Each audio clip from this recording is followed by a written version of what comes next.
Background ganti dulu ih. Le, Hai. temake eta untuk Iya, sia backgroundnya lupa. jelek kayak kamu. Amannya sudah Pak. Maghrib. Guru Kamerun. Hafal enggak? Kamu udah Juplek keren, direktur. Juplek keren. Bisa selesai RPP-nya. Apa? Juplek keren, RPP-nya selesai. Insya Allah lah. Ya, assalamualaikum anak-anak. Waalaikumsalam warahmatullahi wabarakatuh. Selamat pagi semuanya. Pagi Bapak. Ya, bagaimana kabar kalian hari ini? Alhamdulillah. Baik. Luar biasa. Allahu Akbar. Ya, alhamdulillah hari ini kita dapat melaksanakan pembelajaran kembali ya. Kita harus senantiasa bersyukur kepada Tuhan Yang Maha Esa karena kita selalu diberikan nikmat kesehatan sampai sekarang ini. Nah, sebelum memulai pembelajaran hari ini, alangkah baiknya kita berdoa terlebih dahulu. Silakan kepada KM untuk memimpin doa terlebih dahulu. Baik Pak, teman-teman, sebelum kita mulai pembelajaran hari ini, alangkah baiknya kita berdoa menurut kepercayaan masing-masing. Berdoa dipersilahkan. Berdoa selesai. Ya, oke anak-anak. Nah, sebelum kita melakukan sesuatu kegiatan, kita harus berdoa terlebih dahulu agar apa yang kita lakukan mendapat keberkahan dan perlindungan dari Yang Maha Kuasa. Apakah hari ini ada yang tidak hadir? Hadir semua, Bapak. Ya, luar biasa sekali semuanya pada hadir ya. Bapak sudah menyiapkan pranala untuk presensi kehadiran hari ini. Nanti akan Bapak kirim ke kolom chat. Silahkan kalian isi ya.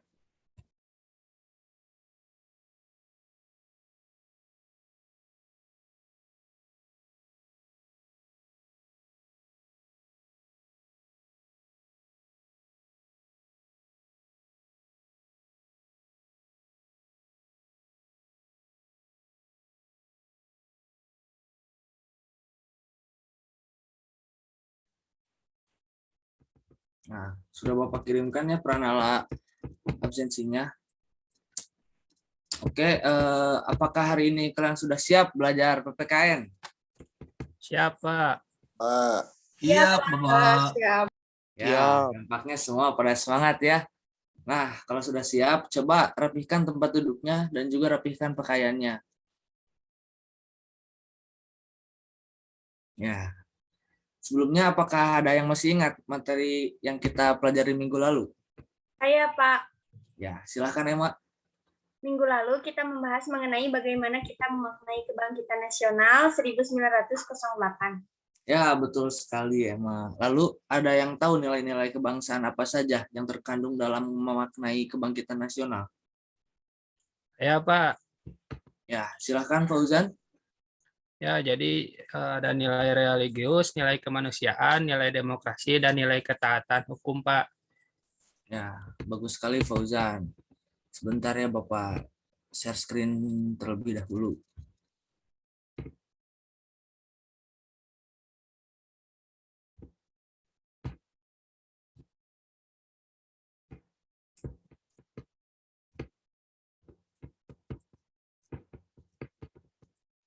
Nah,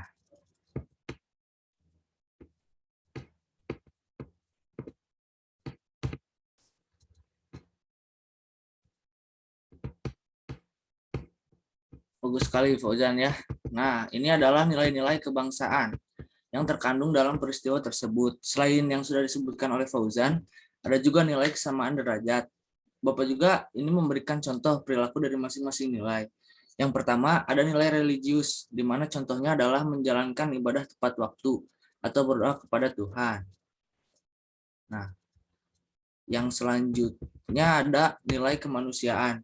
Ya, bisa kita lihat bahwa dari gambar tersebut yaitu terlihat saling menolong dan saling peduli terhadap sesama manusia. Lalu yang ketiga ada nilai demokrasi. Nah, nilai demokrasi ini contohnya yaitu musyawarah saat akan memutuskan suatu hal di dalam suatu kelompok hingga tercapainya mufakat. Nah, seperti pemilu ya kalau di negara ini. Lalu ada nilai ketaatan hukum. Nah, ini contohnya nilai ketaatan hukum ya, yaitu tertib berlalu lintas atau mentaati rambu-rambu lalu lintas. Nah, ini yang terakhir. Ada yang namanya nilai kesamaan derajat, yang dimana nilai itu kita tidak boleh membeda-bedakan sesama manusia karena setiap manusia memiliki hak yang sama. Apakah kalian semua mengerti? Ngerti, Pak. Mengerti, Pak. Baik. Contoh-contoh perilaku tersebut juga merupakan sikap yang harus kita biasakan dalam kehidupan sehari-hari sebagai cara untuk memaknai semangat kebangkitan nasional tahun 1908 yang akan kita pelajari di hari ini. Nah, sebelumnya Bapak ingin bertanya, apa yang kalian ketahui mengenai kebangkitan nasional? Saya Pak, Silahkan, Bapak. kebangkitan nasional itu adalah di mana masyarakat Indonesia bersatu untuk memberontak, menjajah demi mencapai kemerdekaannya, Pak. Nah, ya bagus, Bapak. Saya, Jadi, Pak. sebentar Ilham, Bapak jelaskan terlebih dahulu. Ya, jadi kebangkitan nasional adalah masa di mana bangkitnya rasa dan semangat persatuan, kesatuan, dan nasionalisme untuk memperjuangkan kemerdekaan Republik Indonesia. Masa kebangkitan nasional salah satunya ditandai dengan berdirinya organisasi Budi Utomo pada tanggal 20 Mei 1908. Nah, Budi Utomo ini adalah organisasi nasional pertama di Indonesia. Nah, sekarang Bapak ingin bertanya kembali, siapakah tokoh perintis kebangkitan nasional yang kalian ketahui? Saya, Pak. Ya, silahkan Ilham. Oh, Wahidin Sudirohusodo, Pak. Beliau seorang tokoh pencetus ide lahirnya Budi Utomo pada tahun 1908. Beliau lahir pada tanggal 7 Januari di Milati Sleman, Yogyakarta, dan wafat di Yogyakarta, Pak. Semasa hidupnya, pada tahun 1895, bersama rekannya mendirikan surat kabar dua bahasa, Pak, dalam bahasa Jawa dan Melayu, yakni Retno Dumilah di Yogyakarta, Pak. Kurang lebihnya seperti itu. Nah, bagus sekali Ilham. Betul ya, Wahidin Sudirohusodo. Silahkan, ada yang lain? Saya Pak, Silahkan, Rafa. saya mengetahui Dr. Sutomo, Pak. Dr. Sutomo yang semula bernama Subroto, kemudian berganti nama menjadi Sutomo, lahir di Desa Ngepeh, Jawa Timur, tanggal 30 Juli 1888. Pada waktu itu dia belajar di Stovia atau sekolah dokter. Ia sering bertukar pikiran dengan pelajar-pelajar lain tentang penderitaan rakyat akibat penjajahan Belanda, Pak. Wah, luar biasa, Bapak. Jadi sekarang sudah mengetahui siapa saja tokoh-tokoh dalam kebangkitan nasional dalam perjuangan kemerdekaan Republik Indonesia ya. Nah, sekarang biar Bapak jelaskan nih saat kebangkitan nasional dalam perjuangan kemerdekaan ini. Munculnya kebangkitan nasional di Indonesia didorong oleh pendirian berbagai sekolah untuk penduduk pribumi oleh Belanda dengan tujuan memenuhi kebutuhan tenaga kerja pribumi yang semakin meningkat. Sejatinya, ada 3 tingkat sekolah yang didirikan oleh Belanda, yaitu tingkat dasar, tingkat menengah, dan tingkat tinggi. Sistem pendidikan yang diberlakukan oleh Belanda ada 2 jenis, yaitu pendidikan umum dan pendidikan kejuruan. Nah, pendidikan umum yang didirikan oleh Belanda adalah HIS atau sekolah dasar yang ditempuh selama 7 tahun. Nah, lalu ada MULO atau sekolah menengah pertama, dan terakhir ada AMS atau yang sekarang biasa disebut dengan SMA. Nah, selain pendidikan umum, Belanda juga mendirikan pendidikan kejuruan untuk penduduk pribumi, ya. Nah, antara lain HIK atau sekolah guru bantu yang ditempuh selama 4 tahun. Lalu ada Hooger Quick School atau sekolah guru atas yang ditempuh selama 6 tahun yang berada di Jakarta, Medan, Bandung, dan Semarang. Lalu ada Osvia atau sekolah untuk calon pegawai pemerintah pribumi. Dan lalu ada Stovia atau sekolah dokter Jawa di Batavia yang tadi tempat sekolahnya Dr. Sutomo. Lalu ada yang terakhir Teknis Hogeschool atau sekolah tinggi teknik yang berada di Bandung. Nah, berbagai fasilitas pendidikan yang disediakan oleh Belanda telah melahirkan kaum-kaum pelajar pribumi. Mereka mulai menyadari pentingnya persatuan dan perjuangan untuk mencapai kemerdekaan dan kebebasan di Indonesia dan maupun di luar Indonesia.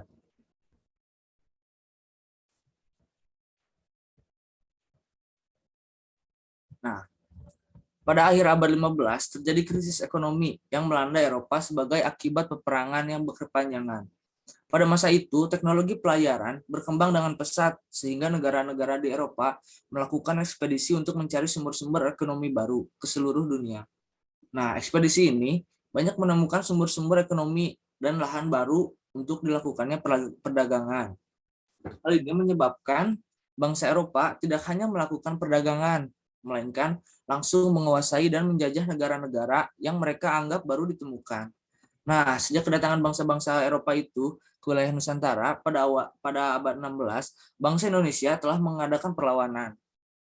Perlawanan itu dimulai sejak didirikannya VOC pada tanggal 20 Maret 1602. Sejak VOC berdiri, dimulai berbagai bentuk kekerasan yang menimpa rakyat Indonesia. Penderitaan rakyat Indonesia terjadi dalam berbagai segi kehidupan. Di berbagai daerah, VOC melakukan tindakan dengan melaksanakan politik adu domba, yaitu saling mengadu domba antara kerajaan yang satu dengan kerajaan yang lain, maupun mengadu domba di dalam kerajaan itu sendiri. Nah, politik adu domba ini makin melemahkan kerajaan-kerajaan di Indonesia dan merusak seluruh sendi kehidupan masyarakat. Nah, masyarakat Indonesia semakin menderita ketika Daendels berkuasa. Upaya kerja paksa guna membangun jalan Pulau Jawa yang anyar sampai Penarukan itu untuk kepentingan militer membuat rakyat semakin menderita. Penderitaan berlanjut karena Belanda kemudian menerapkan sistem kultur stelsel atau yang disebut tanam paksa ya. Peraturan tanam paksa diterapkan oleh Gubernur Jenderal Hindia Belanda Van den Bosch pada tahun 1828. Nah, sistem tanam paksa ini mewajibkan rakyat menanami sebagian dari sawah dan atau ladangnya dengan tanaman yang ditentukan oleh pemerintah dan hasilnya juga diserahkan kepada pemerintah. Nah, tanam paksa ini menyebabkan rakyat diperas bukan hanya tenaga, melainkan kekayaannya, sehingga menyebabkan banyak sekali rakyat yang jatuh miskin. Nah, di pihak lain, penjajah mendapatkan kekayaan bangsa Indonesia yang berlimpah untuk membangun Belanda dan menjadi negara yang kaya di Eropa. Penderitaan bangsa Indonesia menumbuhkan benih perlawanan di berbagai daerah.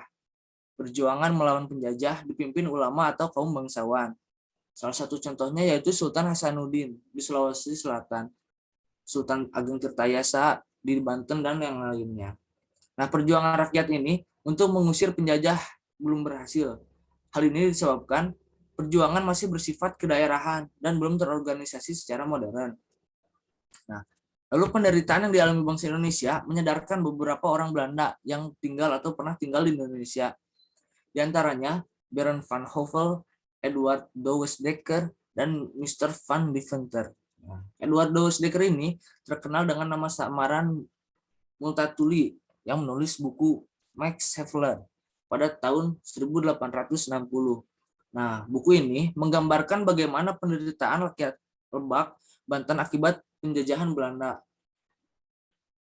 Mr. van Deventer mengusulkan agar pemerintahan Belanda menerapkan politik balas budi. Nah, politik balas budi ini terdiri dari 3 program, yaitu edukasi, transmigrasi, dan irigasi. Nah, atas desakan berbagai pihak, akhirnya pemerintah Belanda menerapkan politik balas budi. Politik balas budi bukan untuk kepentingan rakyat Indonesia, melainkan untuk kepentingan pemerintah Belanda. Contoh, irigasi yang dibangun yaitu untuk kepentingan pengairan perkebunan milik Belanda, dan juga pembangunan sekolah yang dalam kutip edukasi bertujuan untuk menyediakan tenaga terampil dan murah. Nah, di sisi lain, pembangunan sekolah melahirkan dampak positif bagi bangsa Indonesia, yaitu munculnya masyarakat terdidik atau mulai memiliki pemahaman dan kesadaran akan kondisi bangsa Indonesia yang sebenarnya. Nah, bangsa Indonesia saat itu dalam kondisinya, bodoh, terbelakang, dan kemiskinan merajalela. Lalu mereka yang mengenyam pendidikan dan sadar akan nasib bangsanya, selanjutnya menjadi tokoh-tokoh kebangkitan nasional. Nah, anak-anak, kan Bapak tadi sudah menjelaskan ya beberapa materi tentang arti penting kebangkitan nasional dalam perjuangan kemerdekaan. Sekarang, kalian harus memperhatikan video yang akan Bapak tampilkan. Dan kalian diskusikan per kelompok apa makna-makna dan nilai-nilai yang terkandung dalam video tersebut. Apakah kalian paham? Paham, Pak. Baik, Bapak Insya Allah paham, Pak. share screen-kan dulu videonya ya.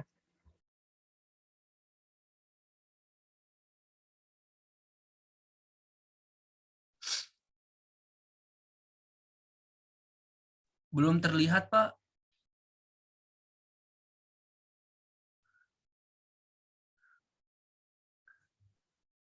Apakah sudah terlihat, Ilham? Sudah, Pak. Sebentar.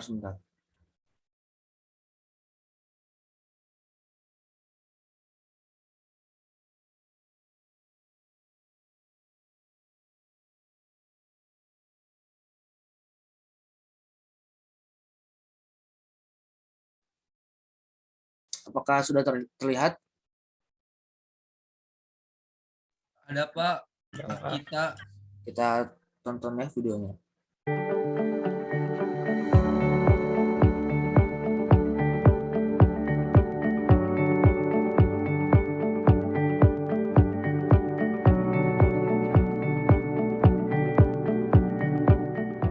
Masih ingatkah Anda berapa lama negara Indonesia dijajah? Dan berapa lama pahlawan-pahlawan kita berjuang, bertempur, dan berperang untuk mengusir penjajah? Tentunya sangat lama, bukan? Pada zaman dahulu, pahlawan-pahlawan Indonesia dalam mengusir penjajah selalu menggunakan cara berperang, yakni secara bersembunyi atau gerilya. Hingga pada suatu saat, perjuangan bangsa Indonesia tidak menggunakan jalan perang, melainkan dengan pembuatan organisasi tertentu. Zaman ketika Indonesia mulai mendirikan organisasi inilah yang disebut sebagai kebangkitan nasional. Dan dimulai dengan berdirinya organisasi bernama Budi Utomo dengan tujuan memperoleh kemajuan yang bersifat harmonis bagi bangsa. Maka, inilah kisah tentang sejarah organisasi Budi Utomo. Dr. Wahidin adalah seorang tokoh cendekiawan lulusan sekolah dasar dokter Jawa bernama Stovia yang sangat peduli atas nasib bangsanya. Pada tahun 1907, Dr. Wahidin Sudirohusodo memutuskan untuk berkeliling Pulau Jawa untuk mengkampanyekan peningkatan martabat dan kehormatan rakyat. Peningkatan ini akan dilaksanakan dengan membentuk dana pelajar atau study funds, yang merupakan lembaga untuk membiayai pemuda-pemuda cerdas tetapi tidak lanjut sekolah. Pada akhir 1907, Dr. Wahidin bertemu dengan Sutomo, seorang pemuda siswa Stovia.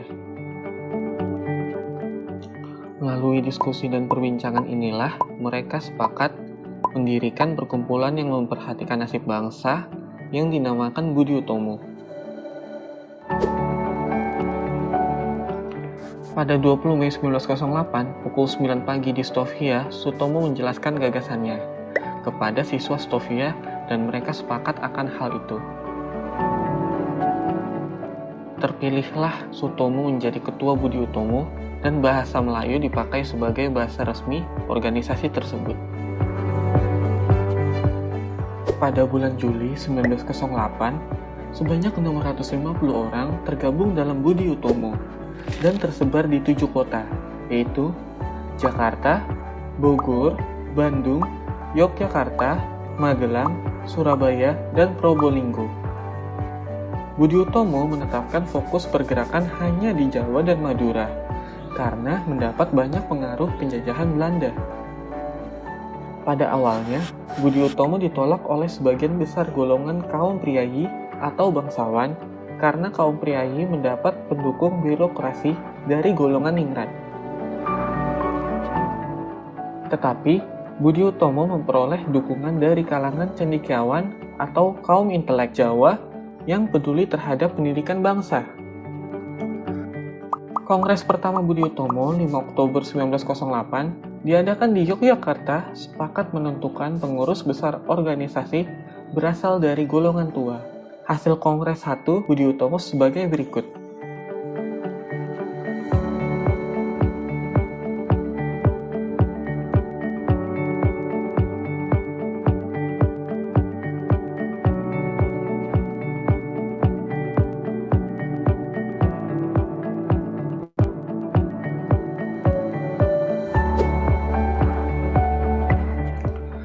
penetapan pusat organisasi Budi Utomo adalah Yogyakarta.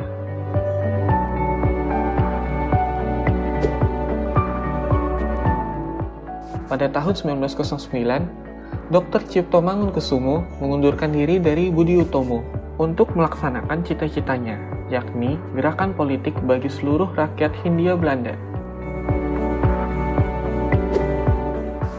Pada tahun 1912, Notodirjo menjadi ketua Budi Utomo untuk mengejar ketertinggalannya, karena munculnya organisasi-organisasi lain, yaitu Sarekat Islam dan Indisci Party.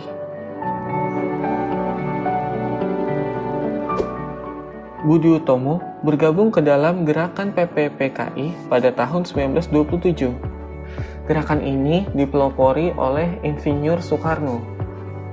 Dan pada tahun 1928, Budi Utomo mengambil suatu langkah maju dengan menambah asas dan tujuan pergerakannya, yaitu turut berusaha mewujudkan cita-cita persatuan Indonesia. Usaha mencapai persatuan Indonesia dilanjutkan dengan melakukan fusi dengan PBI yang dipimpin Dr. Sutomo. Maka berakhirlah Budi Utomo yang berperan sebagai organisasi pergerakan di Indonesia. Namun, walau organisasi Budi Utomo telah berakhir, diharap Hari Kebangkitan Nasional perlu dimaknai, khususnya bagi generasi muda di era digital ini, yaitu dengan semangat persatuan dan kesatuan dalam setiap perbedaan. Karena pada dasarnya, kebangkitan nasional yang diperjuangkan oleh pendiri-pendiri negara bertujuan untuk membangkitkan rasa nasionalisme menjadi bangsa yang berdaulat dan bermartabat.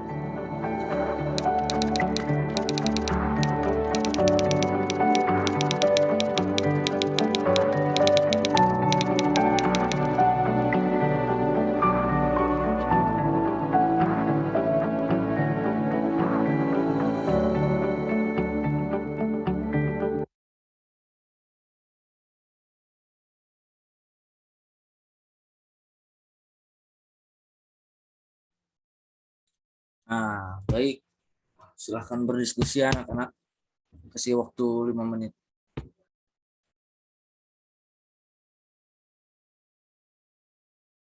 Nah, waktunya sudah habis ya. Anak-anak untuk berdiskusi, silahkan sekarang tiap perwakilan kelompoknya memaparkan hasil diskusinya di ruangan ini. Dimulai dari kelompoknya Tira ya. Silahkan. Baik Pak, izin menjawab. Kalau menurut hasil diskusi kelompok kami tadi, video tersebut memiliki makna bahwa kita itu harus menghargai pendapat satu sama lainnya gitu ya, walaupun dalam suatu musyawarah itu terdapat perbedaan pendapat, nah kita harus menghormati pendapat tersebut. Nah selain itu kita juga harus menghargai keberagaman dan perbedaan yang nantinya bisa dijadikan oleh kita sebagai pembangkit martabat dan jiwa nasionalisme kita. Gitu Pak, kalau dari kelompok kita. Terima kasih. Ya, baik sekali Tira. Kan dari kelompoknya Ilham. Oke Pak, dari hasil diskusi menurut kelompok 2 ya Pak ya, video tersebut mengandung makna cinta tanah air Pak. Karena dalam video tersebut mengajarkan kita harus bangga dilahirkan, dibesarkan di Indonesia ini yang memiliki keberagaman budaya, pulau-pulau, dan sebagainya. Kurang lebihnya seperti itu Pak. Terima kasih. Ya baik Ilham. Silahkan dari kelompoknya Emma. Baik Bapak, izin menyampaikan hasil diskusi dari kelompok kami, yaitu bahwa menurut kelompok kami, video tersebut mengandung makna perjuangan karena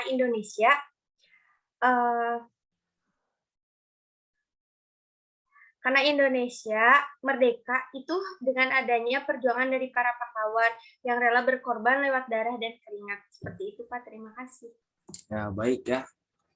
Luar biasa sekali pemaparan hasil diskusi dari semua kelompok. Mari kita beri tepuk tangan ya untuk kita semua.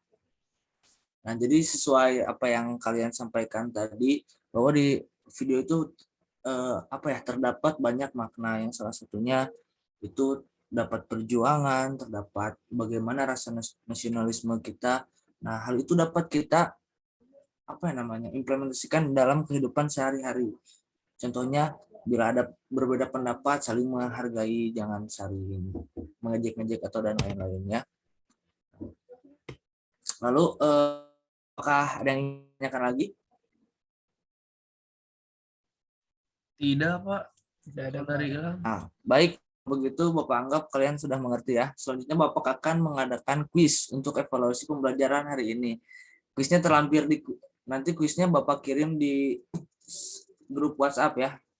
Ada link kuisis, nanti kalian kerjakan untuk kegiatan evaluasi hari ini. Nah, sebelum Bapak akhiri pembelajaran hari ini, Bapak ingin satu orang dari kalian menyimpulkan pembelajaran hari ini. Ada yang bisa? Saya, Pak. Silahkan, Fauzan. Jadi hari ini kita sudah mempelajari tentang kebangkitan nasional yang merupakan gerakan awal masyarakat Indonesia untuk mencapai kemerdekaan. Kebangkitan nasional ini ditandai oleh dua peristiwa penting, yaitu berdirinya organisasi Budi Utomo yang merupakan organisasi nasional pertama di Indonesia, dan peristiwa Sumpah Pemuda yang merupakan hasil dari Kongres Pemuda yang kedua. Mungkin segitu saja, Pak. Ya, kesimpulan yang baik sekali yang diutarakan oleh Fauzan. Mudah-mudahan apa yang kita pelajari hari ini dapat bermanfaat. Bapak harap kalian bisa memaknai Hari Kebangkitan Nasional ini dengan perilaku-perilaku positif yang mencerminkan perjuangan dan semangat para pahlawan kita yang sudah dengan susah payah memperjuangkan kemerdekaan Republik Indonesia. Nah, apakah kalian siap untuk mengisi kemerdekaan ini dengan hal yang positif? Ya, Pak. Baik. Sepertinya pertemuan kita akan berakhir di sini saja ya.